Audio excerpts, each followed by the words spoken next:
Welcome everyone back to the School of Greatness podcast. Very excited about our guest today. Her name is Preetha. Hopefully I'm pronouncing that right. And thank you so much for coming on. Thank you so much for the opportunity, Lewis. I'm very excited about this. You are the co-founder of One World Academy, which is a wisdom school for enlightenment in India, but you have programs all over the world now. Yes. And essentially it's a school about meditation. Is that right? It is a school of wisdom as well as meditation. Wisdom and meditation. What's the difference between both? Meditation is a practice by which the wisdom that you gain from the academy becomes your experience. Okay. So it is just not an intellectual understanding, but it becomes your personal experience. And we believe in the coming together of both the wisdom as well as a direct experience for a transformation in consciousness. Okay, perfect. So the experience is in your academy, it's a 5-day experience, school. Is that what it is? We start off with small meditative practices, which is like a 3-minute practice, then a 9 to 12-minute practice. Then we have a 2.5-day practice. 2.5 days, the being limitless that's happening around the world. Right. Back in the campus in India, it's a 5-day process, which is field of transformation. Gotcha. Okay. Yes. It is a journey. It is an academy where you learn, where you grow. And the purpose and the vision for this academy is for the birth of a new consciousness, is to bring about a revolution in one's consciousness. Okay. Where are our consciousnesses at right now? Where are humans' consciousness at in general that you're seeing? Before they come into this practice, where do you see people? Is it mostly suffering? Is it confusion? Is it uncertainty? To go at the basic level, our consciousness is feeling separated. We feel alienated and we feel isolated. We start seeing as being separate. And we are going towards, the entire movement in One World Academy is a movement towards expanding your sense of self, where you feel connected, where you feel expanded, where you feel the experience of love, serenity, peace, and joy. Why do we feel so disconnected? We feel disconnected because we are engaged with ourselves. We are thinking about ourselves. Not selfish, I'm not talking about that. We are suffering. And the entire thinking is revolving around oneself. And when thinking is, if you say states of anger, fear, jealousy, frustration, if you look into those states, if you actually see what is happening, you would see the entire thinking is revolving around yourself.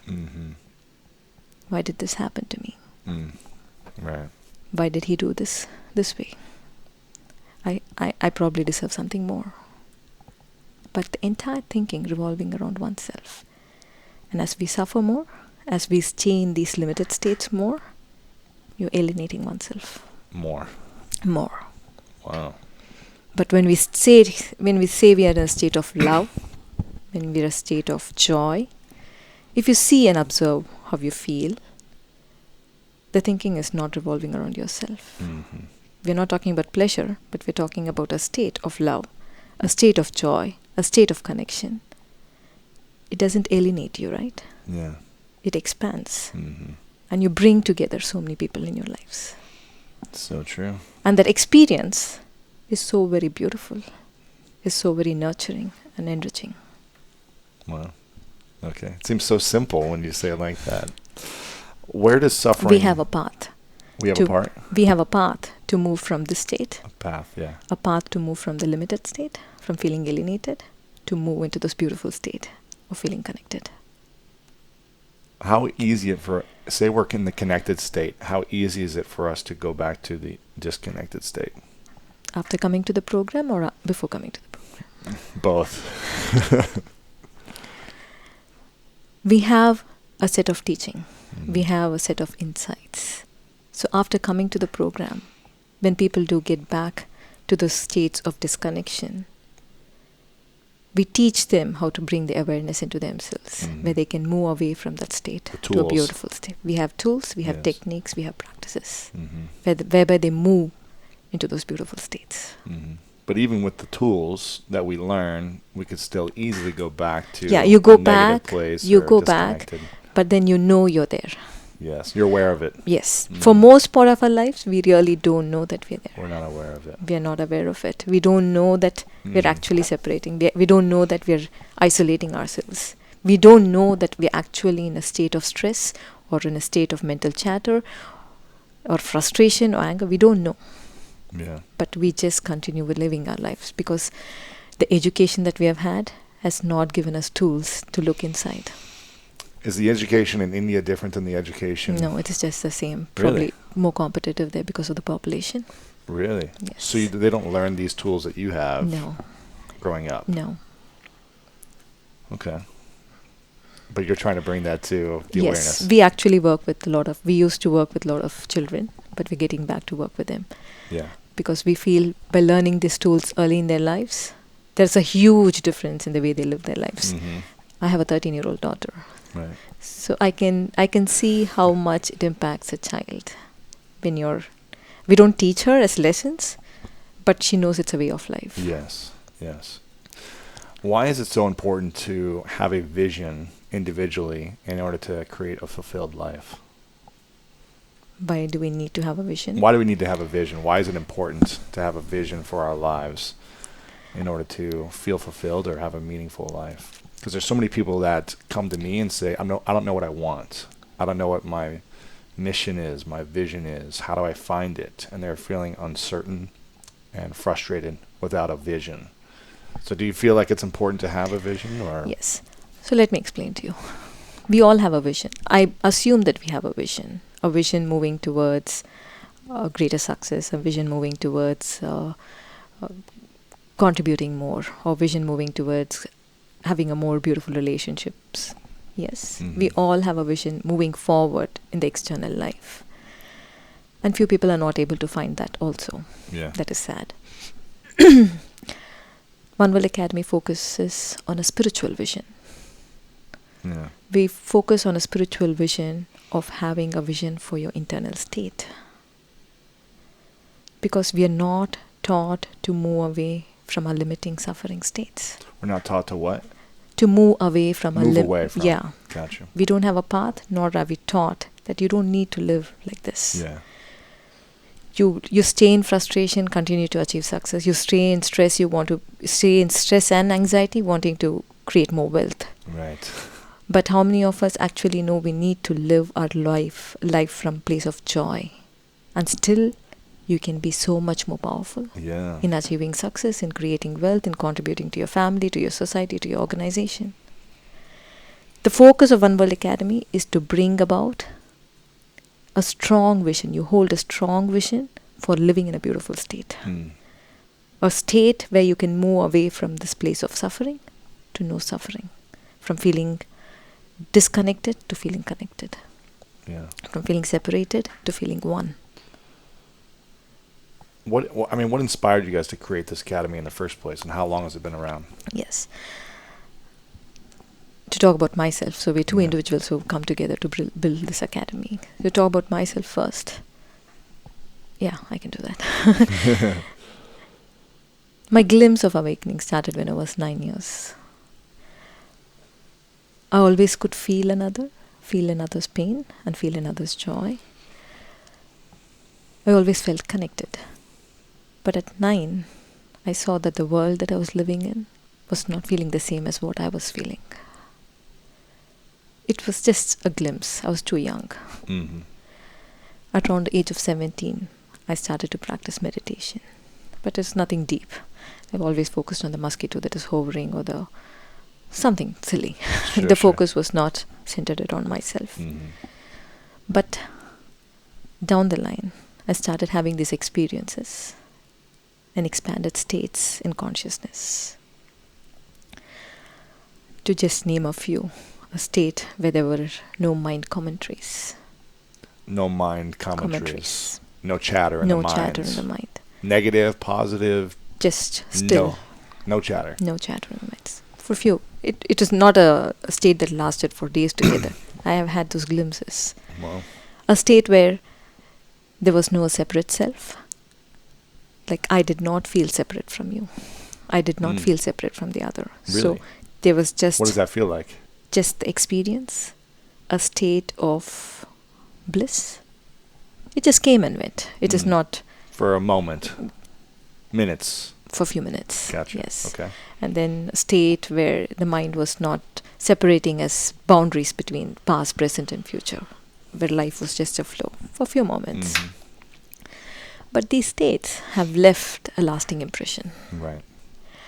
Like there is a state in consciousness where there is deep inner stillness, right? Sure. There is no mind commentaries. It is your experience.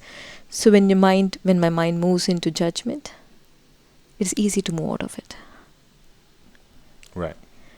When I actually feel separate, when I suffer, I know there is a space in consciousness where you're actually connected. It has been my personal experience. So you feel connected.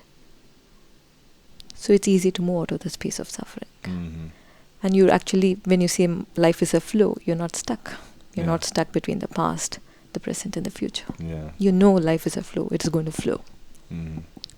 How often do you feel suffering now, or do you? I do suffer. Really? Yes. Why and when? I do suffer when I think about myself. When my thinking revolves around myself. When I feel angry, when I feel hurt, I do suffer. How often does that occur?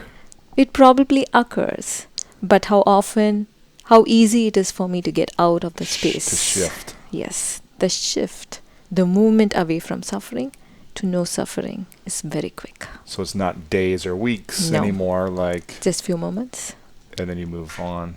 Move on. What do you go through in your mind or heart or spirit when that occurs? When you're frustrated, you're angry about whatever happened, someone else, something that happened, what do you do to shift? If we can go back to the question that you asked me earlier, and then I can get back to this. Perfect. Yes, probably it'll give a connection. Perfect. So that was my experience. Yes. But I didn't start an academy then. At 17, right? This probably happened when I was in early 20s. Okay. Yeah. It continued to happen. My husband, we're married for 20 years now. Wow. And the academy is 7 years old. Yeah, 7 years old now. He also has had many transcendental experiences, starting from the age of 11.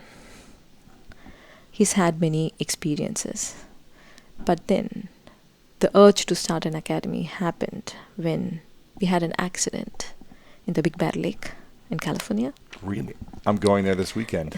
Nothing serious. Yeah, I have a cabin there this weekend.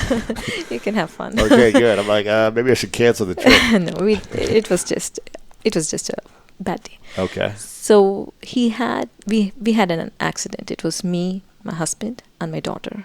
Daughter who was 5.5 years old then. We fell into the water. We were on a jet ski. Wow. And it was a very sad moment for us as a family, because we wanted to make sure everything is right. We want to make sure everything is right. He wants to make sure that everything is right, happens right for me and the little one. And he just wants everything to be perfect, not hurt. He doesn't like us to be hurt. Of course. Yes, he wants us to be in a beautiful place all the time. This happened when we were all in the water. Probably he suffered the most because he was feeling bad.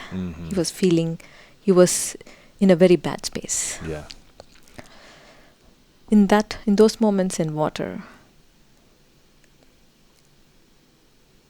he had fundamental insights into life, into suffering, into the fundamental root cause of suffering.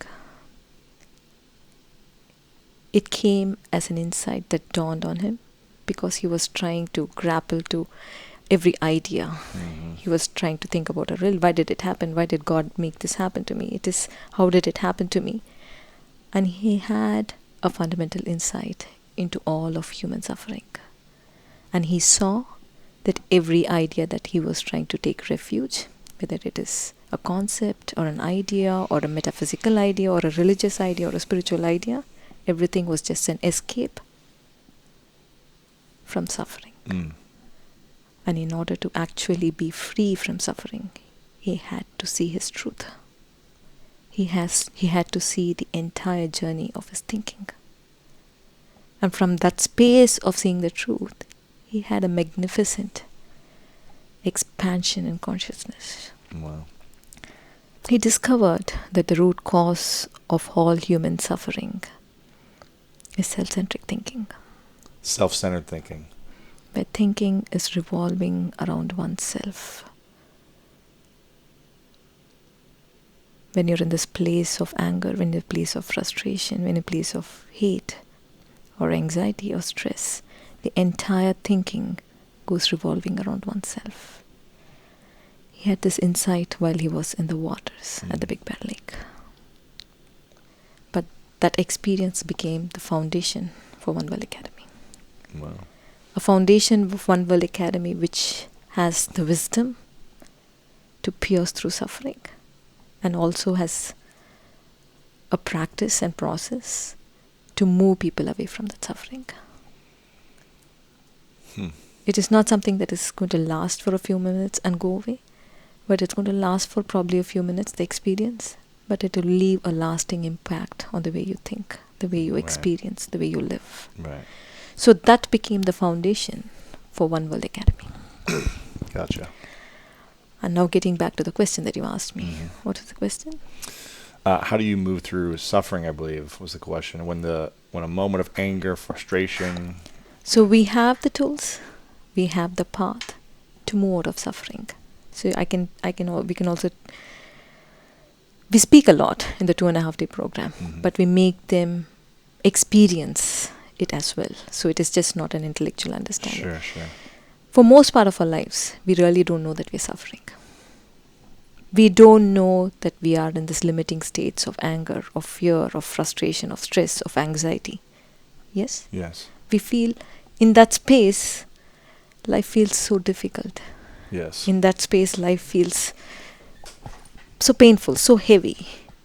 So we have a practice, even the smallest 3-minute practice that we say, get to your emotion. What is the exact emotion that is arising within you now? It is a small practice for 3 minutes. So people learn that practice, they know what exactly they're feeling. And it involves a small technique of visualization to move them away from a place of that emotion to a place of calm. Should we try it? Yes, definitely. Okay. You want to try? Sure. Or do you Yes. want to try with me or the audience or both of us? Yes. Okay, perfect. Close your eyes. Can you practice 3 conscious breaths where you inhale deep and let your exhalation be prolonged? So let us do it for 3 conscious breaths.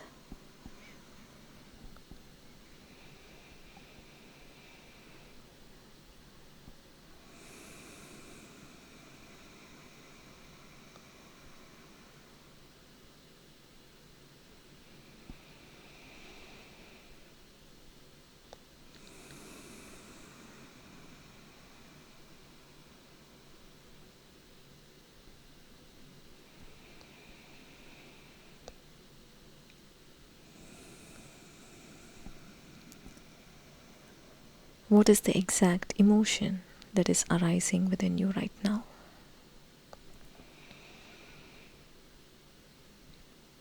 It can be an emotion which is limiting, say anger, fear, frustration, stress, anxiety. Or it could be an emotion which is a beautiful state. It can be a state of calm, peace, love, joy, serenity, or bliss. Recognize the exact emotion that is arising right now. Do you want me to say it? No. Just recognize. Okay. Just recognize it.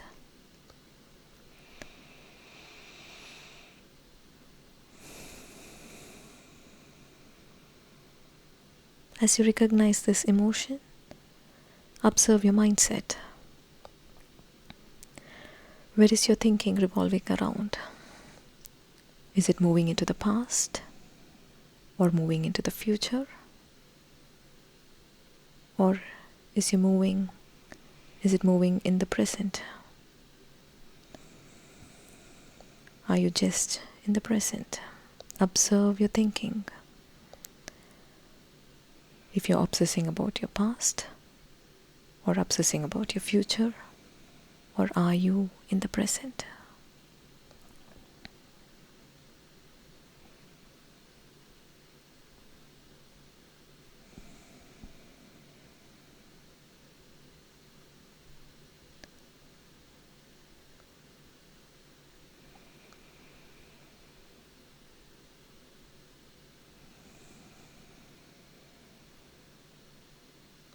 Now visualize a candle flame glowing in the middle of your skull, the place around your pineal gland. Visualize the candle flame glowing.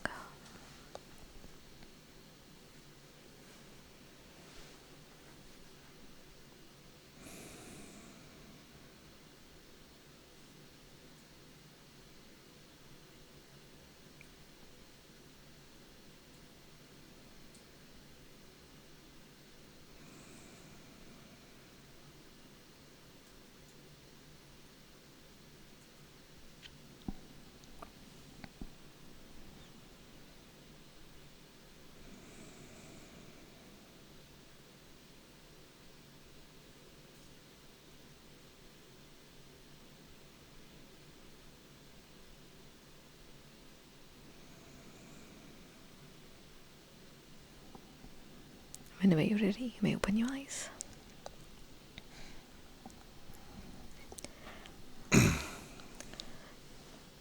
So why that process? What does that process do for us? It actually helps in get in touch with your emotion. You don't know. You feel so clouded because you're so fast. You have to do one after the other. You have to send your children to school, then you have to get to work, and then you have to attend to all the problems there, the challenges there, then get back. Life is so fast. We're reacting a lot. We are reacting, not even knowing from which space you're coming. Right. So process is to be aware of how we're feeling. Yeah, and it is just a 3-minute process. Yeah. It doesn't take longer than 3 minutes. So when we're aware that, okay, I'm frustrated. Actually, what happens is, if you think this as the brain, this is how the brain looks, right? Yes. So the entire activity around the brain when you're in the negative states, when we call it negative states, the limiting states where you feel separate, it's about fear or anger or frustration. It is this part of the brain, which is the limbic system, that gets activated. When we're frustrated or when angry. You're frustrated and angry. Okay. So this entire part, we can call it the neocortex. Mm-hmm. And this part of the brain is responsible for analytical thinking and logical thinking. So we are not concerned about it. We have enough schooling already happening. Okay. And all skills given to. Right. Yeah. So the journey that is happening right now, a moment within, a moment of actually knowing what is happening, it focuses on activating the mid-prefrontal cortex. Mid-prefrontal cortex, which is responsible for experiencing the expansion and experiencing connection, and it's a place of greater wisdom. This small practice that we did kind of moves away from the limbic activity from the limbic system to the mid-prefrontal cortex. Okay. So we're activating a different part of our brain. Different part of the brain, which is kind of neglected. Refocusing our attention on something different. How did you learn all this? We want to help people. Right. We want to help them move out of the suffering states to a beautiful state. We know life can be lived out of a beautiful state. Yeah. You don't need to suffer all along in order to create wealth. You don't need to suffer all along to achieve. You don't need to suffer, be in those painful states of stress and anxiety. Because if you're not in that space, you can create so much. You can innovate so much. You can create nurturing relationships. Yes. You can stay in a beautiful state at all the time, having the space of joy, and then still go about doing whatever you want to achieve, but in a more, more intelligent way. Intentional. Yeah. And so how did you learn these practices? How did you, did you go to a number of centers yourself? Did you learn from meditation experts? Did you learn the science behind this? Like, what did you Science research? decides. We did research ourselves. Uh-huh. So we have a team of faculty working. Mm-hmm. So we do our research. We practice it on ourselves. We see what is working for us before we give it out. Gotcha. And the entire objective, actually we started off teaching at a very high level. We started giving the wisdom, but what we felt was it was very difficult for people. The wisdom was difficult for people? To assimilate, to learn, and to put it in their lives. You have to feel it and experience it, and then you can... Yes. So we started with all these practices. So it is a combination of wisdom and practices that will kind of help them growing, evolving spiritually. Yes. At every stage in their lives. Gotcha. So you'll teach the information, but then you have people practice the information so it actually stays in their body. As opposed to just... And it leaves them transformed. It is an experience for them. Mm-hmm. It is not an intellectual understanding. Right. It is definitely not an understanding. It is a practice. Yes. Because we are used to doing things, but not used to seeing what's happening within. Right. So you're making an entire turn in their way of thinking, the way of seeing. Mm-hmm. When did you start meditating yourself? I did tell you, when I was 17. In 17? Did you start daily practice, or did you... I just practiced whenever I wanted. Gotcha. There was nothing structured. It is just, we just practice. Did someone teach you, or is this just a way of culture? It's just a culture. It's just there. Gotcha. Yes. Okay, I'm just curious. If someone passed this on to you. It's a family tradition, so... Gotcha. Okay, family tradition. So your daughter, you say, you're not really... she just knows it because you're practicing it and... Yes. Gotcha. So she probably wouldn't sit down and meditate. Right. She's probably right now there at it. Probably. Yeah, she's done it a couple of times. Yes. But I was just reading an essay of hers from school. She doesn't know I read it, but I just picked it up and I was reading it. And whatever she writes, she gets it back to a place of being in a beautiful state. She gets it back being in a beautiful state and impacting the world. And world can be a beautiful place if you are in yourself in a beautiful state. Mm-hmm. So it's a way of life right now because it's what is happening in the family. Natural. When your husband or your daughter or someone close to you, you see them experiencing anxiety, stress, frustration, disconnection from their source, what do you do in that moment? I don't teach. You don't teach. What do you do? I connect. I embrace. You hug, you connect, you say something loving. Yes. Because, see, if you're in a beautiful state, the beautiful state leaves you in a place of feeling whole, feeling not divided, feeling connected. And from this place of wholeness, it doesn't stop with you. You're having something nice, it doesn't stop with you. It extends. It extends into connecting with the other. It extends into impacting others. It extends into healing the other. It is not about, if you are in a horrible state, you know how much pain you can create. Yeah, around it, with everyone else around you. Yeah, everything can be just perfect, but you can create so much of pain around you. But if you are in a beautiful state, it extends as connection. Love and healing around you as well. It's a place of actually feeling. But if everybody in a bad state, then we have to use the teachings. If you say, okay, guys, stop. Stop and observe. Let's do see. And the fastest to do is my husband. He doesn't need 3 minutes. It's like 10 seconds, a moment. Very fast. So he can recognize and be like, let's shift. Yes. And, okay. He's amazing, man. Really? You should meet him. I would love to meet him. Yes. Yes. I already want to come to India now and do this. So, so you don't teach. Okay. Your way of being is what resonates. Your energy. Yes, at that moment. So should you say when anytime here, if someone's frustrated or angry or stressed, I should just give them a hug? Yeah, over here, yes. If you're in a beautiful state, the way the hug can create magic will be amazing. I love to hug, so yes. That works for me. What does it do to us emotionally when we feel a hug or give a hug? Do you know? A sense of comfort. A sense of feeling connected. Right. What if someone doesn't want that? They're so angry. They're just like, it's get away from me. It's not a question of not wanting. It's in Indian culture, we don't hug. Oh, you don't. You don't. We Yeah, don't I tried to hug you guys in the beginning, and you were like, In Indian culture, we don't hug. It is namaste. Oh, okay. But it's a beautiful feeling to hug. Yeah. So you don't hug at all? No, I hug my husband. I hug my daughter. Gotcha. But not strange white men like me. Yeah. We're like being like, who is this guy giving me a hug?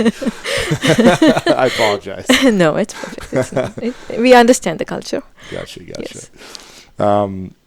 Okay. So but you don't hug other people though. You don't hug anyone outside of your family in India. Is that right? If they're feeling anger, we or hug frustration? women. We hug Gotcha. the same gender. Okay. Yeah. But not big white men. I'm sorry. No, it's fine. It's fine, Louis.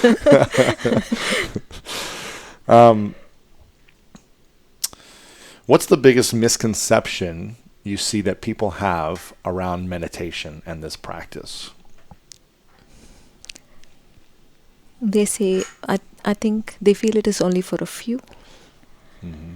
But what we feel, it is for everyone. Yeah. It is of utmost importance to everyone, especially taking into consideration the present lifestyle that we are leading.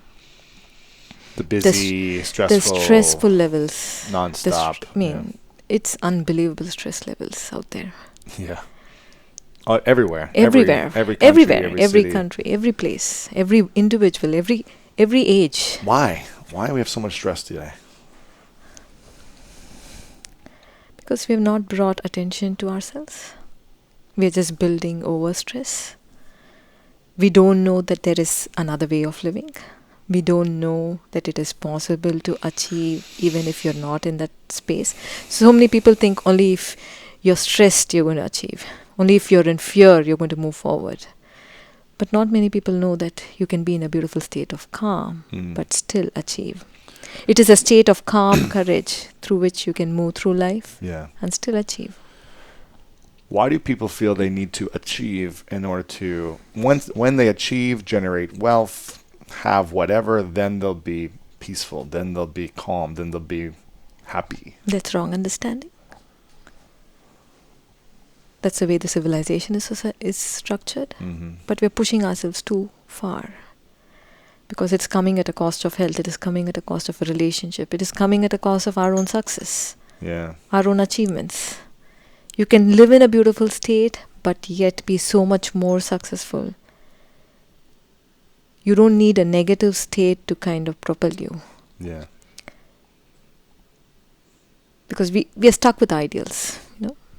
So many of us are stuck with ideals and values, and we just want to live by that, not bringing little bit attention to what is happening inside. We want to contribute, we want to grow, but if it becomes an ideal, if it happens irrespective of your internal state, it's not going to be fulfilling. Right.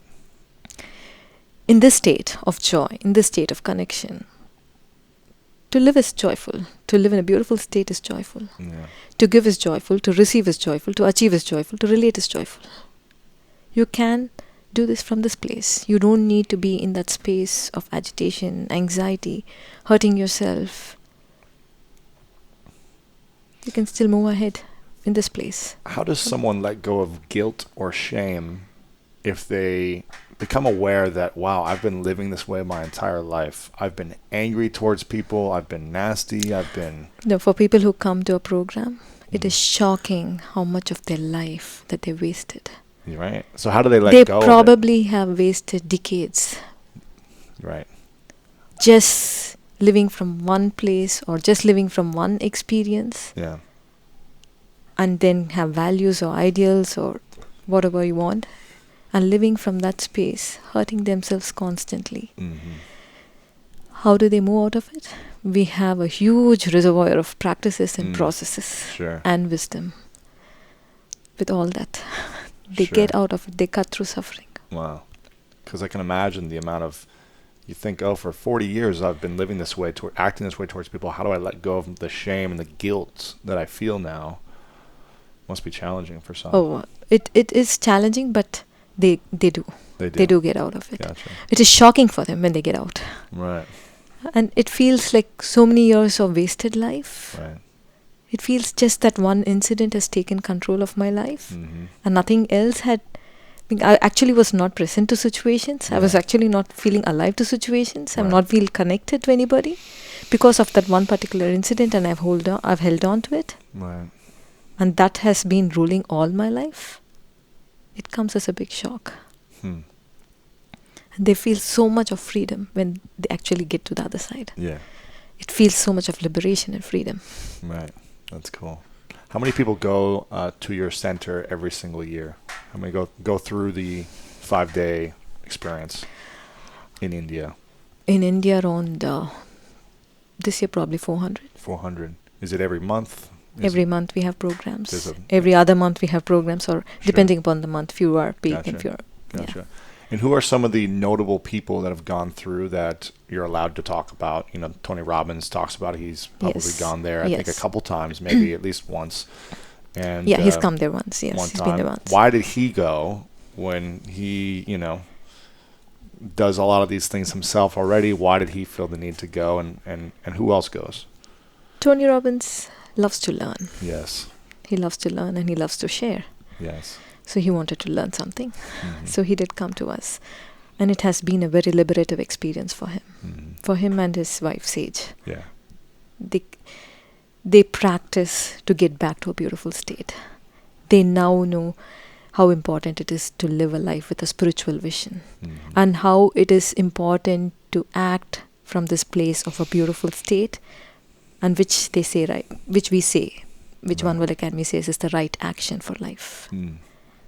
So they have had a very beautiful liberative experience, and the importance of living in a beautiful state, holding a spiritual vision for the inner state has become very important to them. That's cool. Very cool. Who else has gone, and why do these top, we have leaders coming, wanting to bring about a change. Yeah. We have had Casey Sheehan, the ex-CEO of Patagonia. Okay. Oh, he's a very good... He comes to us many times. Wow. So he takes the philosophy back to his organization earlier, but now I don't know where he is. So, yes. And then we've had... we have Erika Ford. Okay. Erika Ford is a peace leader from New York. Wow. And she says that she has been living life... She's been a peace leader working from a place of anger. Oh, wow. Yeah. There's a lot of those out there. Wanting to change the system, wanting to change... Frustrated, angry. Yes, from the place of anger. It's hard to create peace when you're angry. Yeah. She's been a peace leader, acting from a place of anger, which has transformed to being a peace leader from awakening to oneself within. Wow. And now she's a true heart leader. A heart leader. Yeah.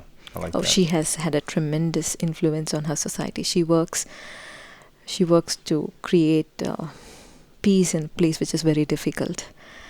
So, and the way she's gone about it, and the way she actually shares her experience of awareness and experience of awakening into love, into peace.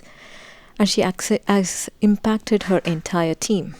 So it doesn't stop. So we have leaders coming because if a leader gets transformed, I mean, Ben, you're here. You're trying to lead lives of so many people. If you are getting transformed, if you know that there is a better way to live life, there is a greater way to live life from a beautiful space, the impact that you can create would be amazing. Right.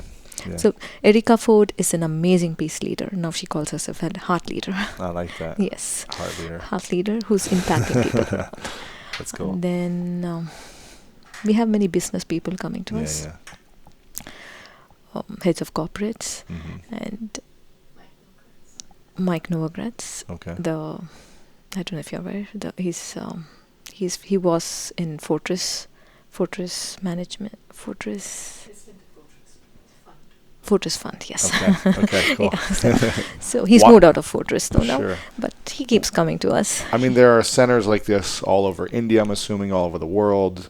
Why do people come to you as opposed to these other places? There's lots of retreat centers, meditation centers, teachings. Ours is not a meditation school, Lewis. Ours is not only a meditation school, which will give you a practice, which will move you into a place of calm. We have a greater vision. Our vision is to transform human lives. Our vision is to transform human consciousness. And we have a path for it. A path for it is coming together of the wisdom as well as the practice, as well as having a direct experience. Because I've had this experience where there is no mind chatter. I can get out of judgment very fast. That's what I told you some time back. It could be powerful. Yes. So an experience, the impact that it leaves, it transforms. It transforms the way you experience life. So the recent Facebook post I shared was like we have the field of transformation back in India, right? So a participant is sharing his experience. It's a small post. He says, you know what, I just finished my program, the 5-day retreat, 5-day intensive journey, spiritual journey that happened in Chennai at One World Academy. I want to put it in words, but I realize words are not adequate. All that I could recommend you to everybody who's reading the post is please get there, whatever it takes. Wow. Because it transforms. It leaves a huge impact, not only for yourself, as you said, it extends. Yes. For your family, for the wealth that you're trying to create, for the success that you're trying to create, or for the contribution that you're trying to make to the world. It has a huge impact. I love it. I'm in. I'm coming sometime. This year or next. I want to make it happen. It has to be this year. This year. November then. Yes, November would be a great month. Yeah.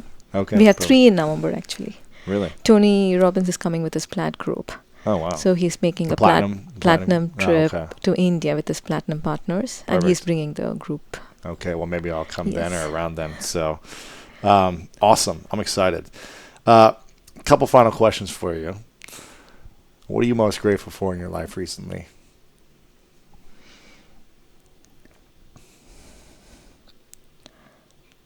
I'm very grateful to my husband for every act that he does consistently he has done for the past 20 years. Because he actually believes in living in a beautiful state. Yeah. And even if there is a little thinking that's happening within me, he wants me to see that I'm in a beautiful state. The consistent attention that he can bring to my inner world, to my feeling, the way I feel, the way I experience joy or suffering, the attention that he can bring is amazing. Wow. And I'm forever grateful. I think that will be the first thing that will be grateful for any time in my life. Really? Yes. That's cool. That's very cool. How did you guys meet? In India, we have the custom of, not custom, I would say, we are cousins. We've known each other forever. But it's a tradition in India where cousins get married. Gotcha. Okay, cool. This is a question that I ask everyone at the end. It's called the 3 truths. 3 truths. The 3 truths, okay. 3 truths. So let's say it's many, many years from now and it's your last day. It's your last day here. And everything you've ever created is gone for whatever reason. It's been erased, hypothetically. Obviously, it'll live forever, but it's gone. And someone gives you a piece of paper and says, we want you to write down the 3 things you know to be true from everything you've shared and learned in life. What are the 3 things you know to be true that you would pass on to everyone? And it's just one piece of paper, 3 truths. What would your 3 truths be?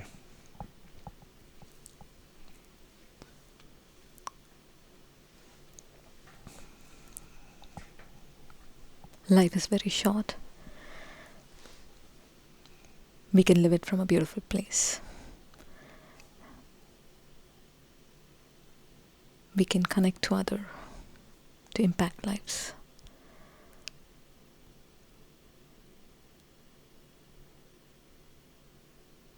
And from this place of being in a state awakened to love, from a state awakened to calm courage, from a state awakened to joy, you can create a new world. I like that. Before I ask the final question, I want to acknowledge you for a moment, Preetha, for your incredible gift to humanity in transforming lives. Thank you, Louis. Thank you for this opportunity, for taking it to millions. Yeah. I mean, you're a stand for transforming hate into love, and for creating heart leaders as opposed to peace leaders or angry peace leaders.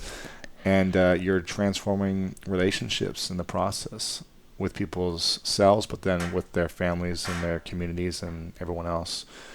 So I want to acknowledge you for your constant contribution to serving, for traveling all over the world, taking 24-hour flights every week to get this message out there and to be in service to others. It means a lot to me. Yeah.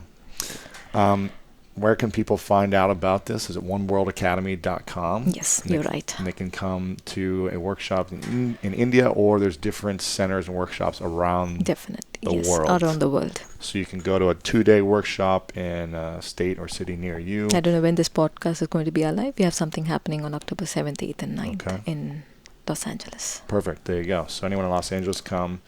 And all the information for all these dates is at oneworldacademy.com, right? Yes. Okay, perfect. Final question for you is, what is your definition of greatness? My definition of greatness.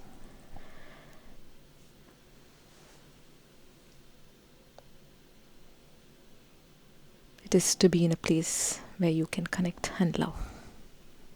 Connect and love. Awesome. Thank you so much for coming on. I appreciate it. Thank you so much. Thank you.